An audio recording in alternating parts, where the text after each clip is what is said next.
In 2016, the wrestling YouTube channel WhatCulture Wrestling would form their own wrestling promotion, WhatCulture Pro Wrestling, aka WCPW. And WhatCulture Pro Wrestling was a big hit early on, as it saw the stars of British wrestling and the stars of the WhatCulture Wrestling YouTube channel, like Adam Blampied and King Ross and Adam Pacitti, crossover with some of the biggest unsigned talent in world wrestling. We saw people like Cody Rhodes, Rey Mysterio, Kurt Angle, the Young Bucks, and many more on WCPW. And WhatCulture Pro Wrestling got so popular early on that despite the fact they were based in the UK, they were able to run a show in the USA during WrestleMania weekend in 2017. A show that I nearly went to, and a show that has gone down as WhatCulture Pro Wrestling's worst ever show and was an all-round absolute disaster. So today we're going to be looking at this show and watching it for the first time and seeing if I regret skipping it or not. This is also episode 1 of a brand new series on this channel, ShindieMania. A real logo is coming soon, trust me, and we'll explain more about this series at the end of the episode. We're basically just going to be reviewing the biggest train wrecks and shit shows of independent wrestling. And like I said, there really is no better way to start off than WhatCulture Pro Wrestling. So before we begin, just a bit of context on this show.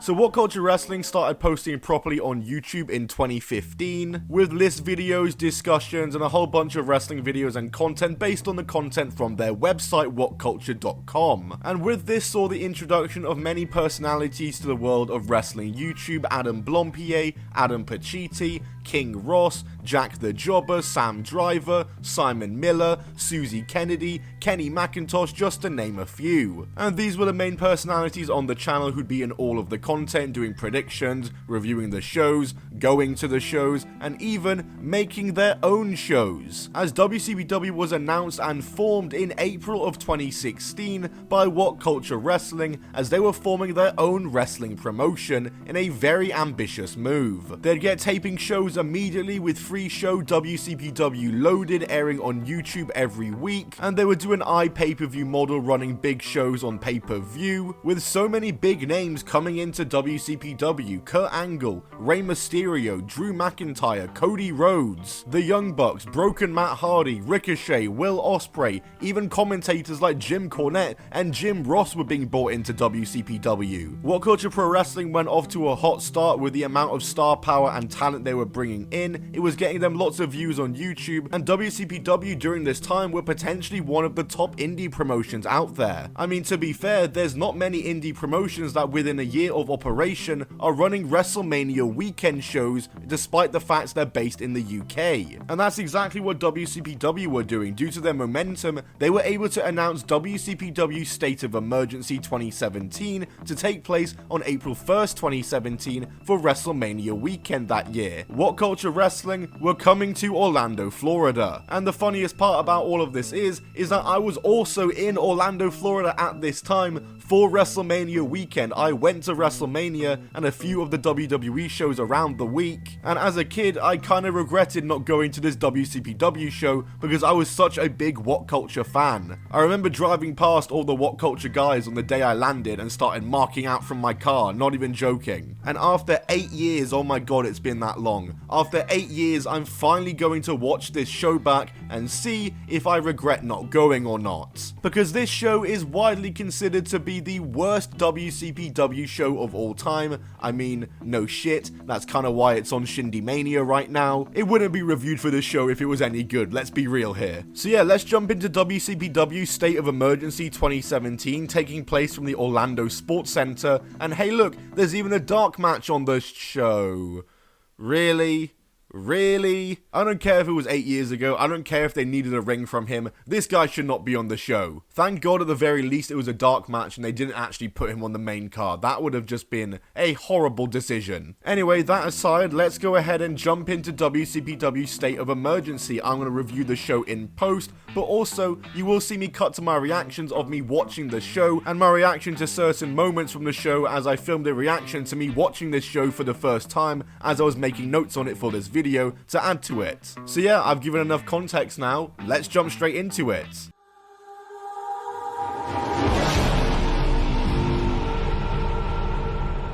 Alright, it's a packed house here at the Orlando Sports Center, a proper shindy venue, and Jim Cornette and Matt Striker are on commentary. Gotta say, I've never been the biggest fan of either of these two as commentators. I think Jim Cornette is a great manager, not a great commentator, and Matt Striker I've never been into as a commentator, to be honest. The show opens though with BT Gunn and Martin Kirby having the opening match, as we've got two BritRes talents to open this show, with Martin Kirby in particular was a huge star in WCPW and potentially their biggest homegrown guy, I guess you could say. One of my great memories from watching WCPW was watching Martin Kirby finally hit the Zoidberg elbow to win the world title in the underdog story of the century for WCPW, a great storyline for them. Yeah, Kirby was a top guy for WCPW, and to be honest, I can see why. He is super over in this match, even in America, which is really impressive that overness has translated from the YouTube screen to a whole other country. That's incredible. And he's a good ring worker too. This match was a decent match to open the show and definitely did sell a false reality of this show. We'll get to that later. But yeah, it's a decent match. Like I said, there's some good sequences. I think the only issue is it went a little too long. It felt like Martin Kirby had about 15 different comeback sequences and hope spots. Martin Kirby misses the Zoidberg elbow this time round, but does get the win here in a decent opener, like I said. And hey, maybe I do regret not going. This was a good match. Next match though, we have Prospect, the tag team of Lucas Archer and Alex Gracie are out, and they are up against Drake and accompanied by James R. Kennedy. So the storyline and context going into this match is that Prospect was originally made up of Lucas Archer, Gracie, and Kennedy, who is a non-wrestler, and Drake was also in the group for some time too, but both Drake and Kennedy broke away, and that's where this match is happening here.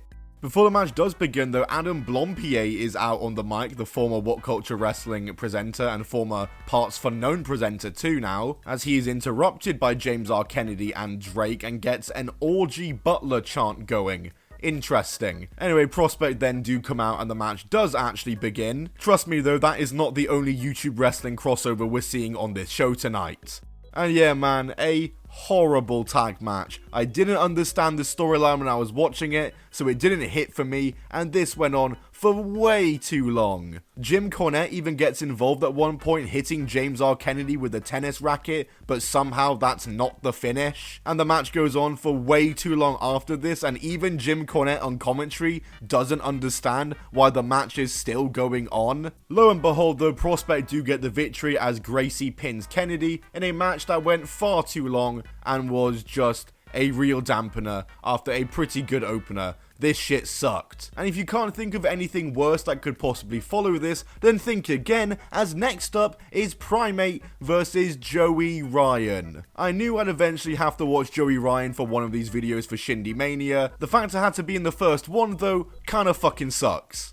And oh boy, Joey Ryan is the first US talent on this card. You know what?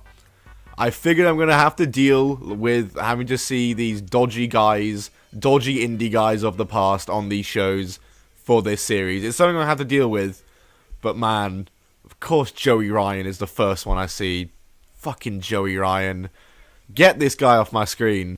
Anyway, whilst it's shit that I had to watch Joey Ryan, at least it is funny that I got to witness a Joey Ryan match being commentated on by Jim Cornette, one of his sworn arch enemies. Joey Ryan is carrying around the DDT Iron Man Heavy Metalweight title, which is basically a 24/7 title belt from the Japanese promotion DDT, a belt that has had thousands of reigns and has been won in people's dreams. It's been won by inanimate objects. It's a crazy title belt to say the least. This match is your classic Joey Ryan antics, mostly just weird crowd interactions and just dumb sleazebag bullshit. No actual wrestling for the most part of this match. The most interesting thing in this match though is that midway through, Jack the Jobber, former WhatCulture Wrestling personality and current Cultaholic personality, comes out and pins Joey Ryan to win the DDT Iron Man Heavy Metalweight belt. The match with Joey Ryan and Primate continues on though, as Primate actually picks up the win here with a spear. Thank God, and thankfully, no more Joey Ryan for the rest of the show, right? Well, after the match, Joey Ryan just gets back up, goes backstage and just drags Jack the Jobber out and pins him again to win back the title. Well, that was pretty anticlimactic, wasn't it? And then right after that, the funniest possible run-in of all time took place. But a bit of a flat way to end it. Nothing really happening with it. Jack just looking like a geek. And, oh, are we getting more people coming out? Oh, who's running in?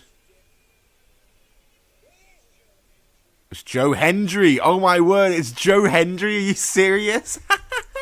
Of all people. Say his name and he appears. I didn't say it though. Joe Hendry is here. Of course, he was, if you didn't know, before TNA World Championship and his current run in TNA and all the times he's appeared in WWE like the Royal Rumble and stuff, he was in WCPW. This is where was probably his first decent bit of exposure to maybe a Western audience, an American audience, was with WCPW, where he was one of the top guys for WhatCulture Pro Wrestling. This is where I learnt of him, and where I'm sure actually a lot of you guys watching might have learnt of him from. As before he was NXT champion, he was also apparently beating Joey Ryan for the DDT Iron Man Heavy Metal Championship as well. Joe Hendry pins Joey Ryan to win the DDT belt, and then he goes out to the back to grab a bin and looks to do a Medusa moment with the belt, but is interrupted by none other than commentator Matt Striker. And Matt Striker is the strong babyface who stands up to big mean heel Joe Hendry. What is going on here? And the two are now going to face off in a match. That's right, Joe Hendry and Matt Striker. What is going on? And again, just to make things even funnier, Matt Striker then introduces his replacement commentator. Oh my god, they've got King Ross to do commentary next to Jim Cornette. Surely not. King Ross has been chosen to do commentary. How has he got involved in this angle? This is the funniest thing about WhatCulture Pro Wrestling, is that you have all these wrestling angles going on. Matt Striker and Joe Hendry, first of all, and then now King Ross is part of the angle. This is the weirdest multiverse, universe mode randomized bullshit I've ever seen. Jim Cornette and King Ross are commentating former WWE commentator Matt Striker and current TNA champion Joe Hendry in a match. What is this company, man? Honestly, WCPW was so just crazy. King Ross, the current Cultaholic personality and former WhatCulture personality like Jack, is the commentator for this match alongside Jim Cornette, and I truly just couldn't get enough of that. It was a whirlwind to watch this entire thing. TNA World Champion Joe Hendry versus WWE former commentator Matt Striker with Jim Cornette and King Ross on commentary. Right. The match itself though, it completely fucking sucked. Hardly anything in this match happened. It went on for only a couple of minutes as it was just constant roll-ups and small packages and near fall sequences before Joe Hendry just picked him up, hit him with a fall-away slam and won off of it in, like I said, just a couple of minutes, with Matt Striker getting thank you Striker chants on the way out. No, don't fucking thank him for that. This wasn't even Matt Striker's last match. The fuck are we thanking him for? Yeah, somehow the matches get worse, as this was probably the worst match of the card so far. And next up in the competition of indie names that haven't aged well, Bobby Fish, Michael Elgin and David Starr are up next in a triple threat match. Bobby Fish, of course, a former member of the Red Dragon team in Ring of Honor and the independent scene. He was part of Undisputed Era in WWE, where he found much success. He had a short and not so sweet AEW run, and then he was in TNA a bit to ask where's the lie. Michael Elgin was a Canadian independent standout. He had a TNA run in 2019 to 2020, worked Ring of Honor, worked Japan, and he had many of his own troubles and demons with different accusations against him, and it got very messy, and he had his own legal troubles with him allegedly stealing protein powder from a shop in Japan. And then there's David Starr, who was a face of the indie wrestling scene and almost tried to make himself some sort of leader of the scene with his whole movement for unsigned wrestlers that he kind of tried to start. He was very divisive both between wrestlers and the fans, fans, I mean just ask Pete Dunne. And the unsigned movement isn't the only movement that David Starr kicked off, as he also kicked off the speaking out movement, as he was the first wrestler that was accused in that entire thing, as he was accused of misconduct and abuse, and himself and Elgin are both pretty much blackballed from the business. The match kicks off, and the match from the start is just super weird. There's so much bullshit to start this match off. They're selling for the ref and doing the worm and just not actually wrestling. There's so many moments in this show where I'm just like, how on earth did they get Jim Cornette to commentate this? He must hate watching this right now. But I will say, after all the bullshit at the start, the match actually did get good and did get kinda cool. Now Bobby Fish having turns, kicking them in.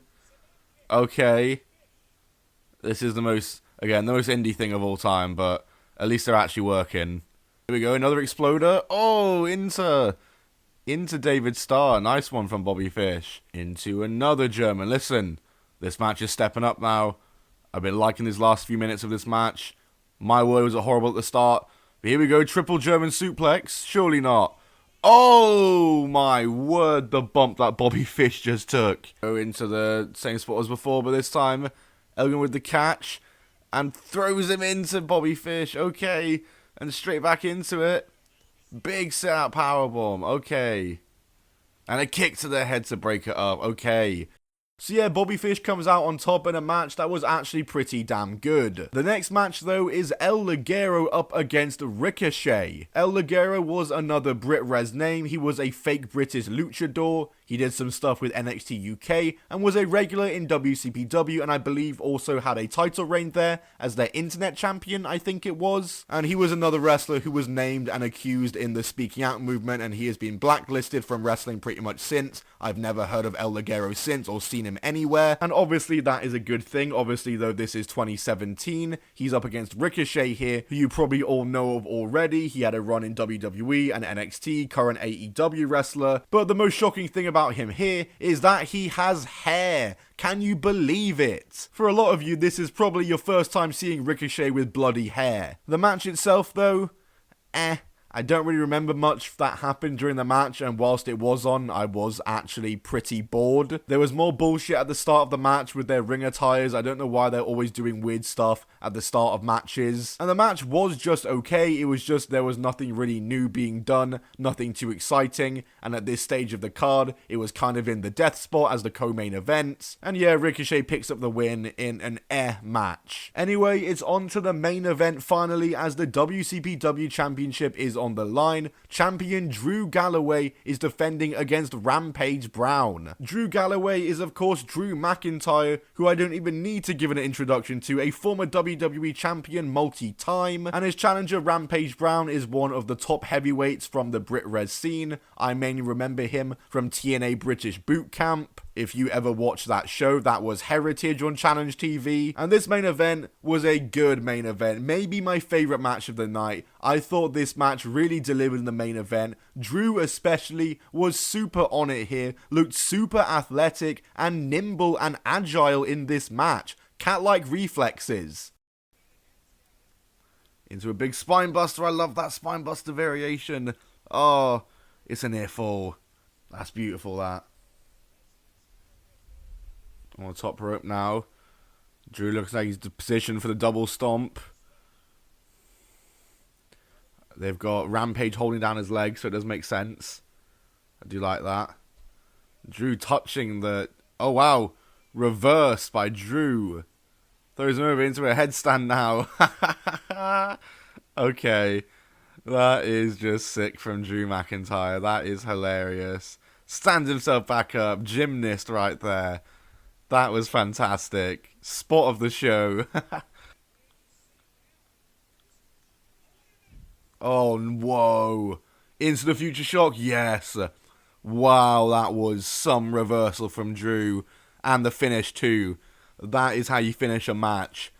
Brilliant finish. And that just brought this match up another level. Good main event. Great main event, I'd say.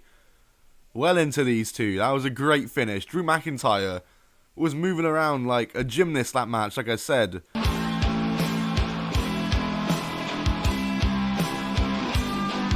Yeah, super impressive performance from both guys in this match is here, and an even more impressive finish as Drew Galloway picks up the win. A great match here to cap off what overall was a major shit show. There was only, I would say, 3 matches that were watchable on this card, and most of the other matches were just unwatchable BS. Anything to do with Joey Ryan, I just don't want to see. The tag match was awful. The Match Striker tribute match with Joe Hendry was just completely terrible and a completely pointless addition to this card, and an absolute waste of Joe Hendry above anything else. But I thought the triple threat with Bobby Fish, Michael Elgin, and David Starr was okay, despite how badly most of the names in that match aged. Drew Galloway versus Rampage was also a great main event, and the opener with Martin Kirby and BT Gunn was also pretty fun, but everything else in the show was just shite. But yeah, as for the future of WCPW after this show, they would continue on for a few more months under the WhatCulture Pro Wrestling name, but they would rename to Defiant Wrestling at some point in 2017, at which point the product completely changed. They mostly became a BritRes based promotion with hardly any imports from America or any big names coming in. It was mainly just local British talents, and as well as that, every WhatCulture personality that we saw on this show today